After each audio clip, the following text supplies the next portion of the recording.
के लिए हाजिर है।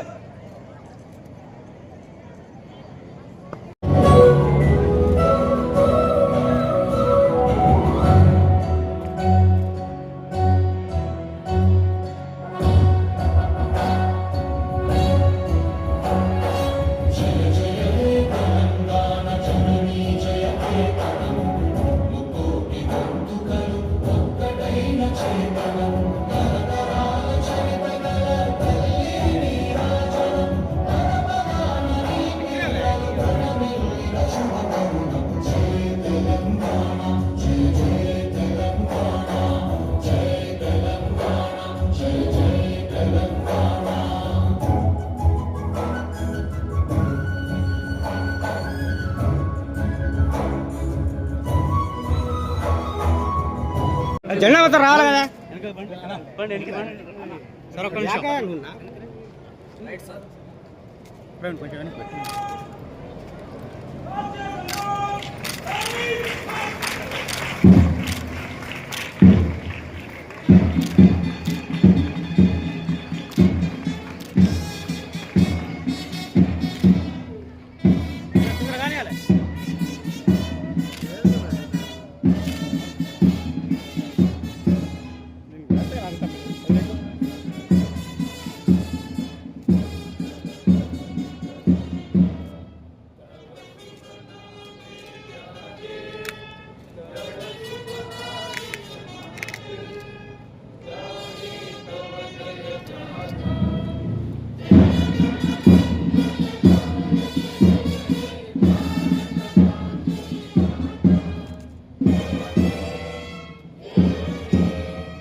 రాష్ట్ర ప్రజలందరికీ ప్రత్యేకంగా సూర్యాపేట జిల్లా ప్రజలందరికీ శుభాకాంక్షలు తెలియజేస్తూ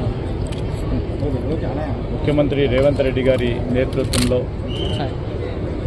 తెలంగాణ సర్వతోముఖాభివృద్ధి చెందడానికి ప్రణాళికాబద్ధమైన కార్యక్రమాలు తీసుకొని ఒకవైపు మేము ఇచ్చిన 6 గ్యారెంటీలో అమలు పరుస్తూ ఇంకో ప్రక్కన ఈ రాష్ట్రం ప్రపంచ దేశాల్లోనే మెరుగైన రాష్ట్రంగా ఉండాలని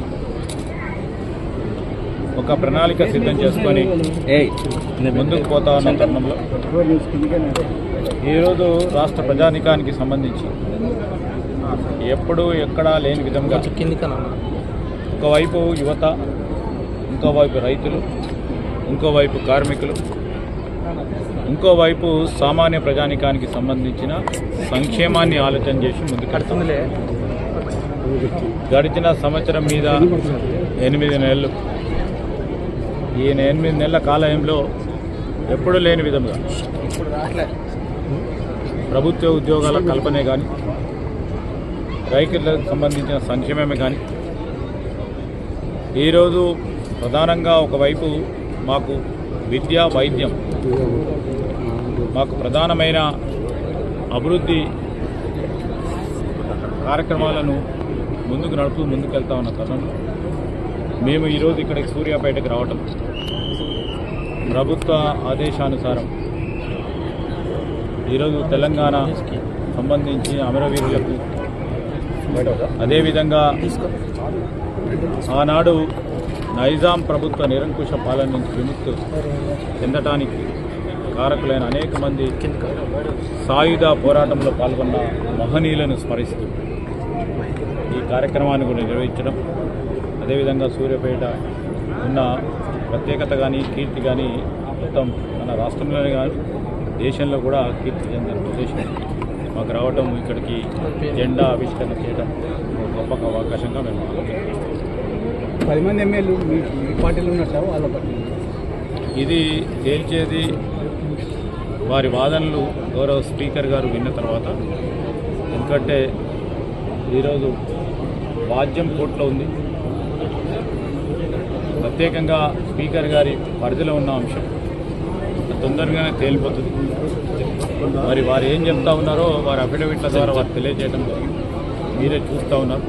దీన్ని కూడా మేము చూస్తాం. రెండో అంశం, ఈరోజు మరి పబ్లిక్ సర్వీస్ కమిషన్ అనేది పబ్లిక్ సర్వీస్ కమిషన్కు సంబంధించి మేము కృత నిశ్చయంతో చిత్తశుద్ధితో పబ్లిక్ సర్వీస్ కమిషన్ని ఏర్పాటు చేయడం,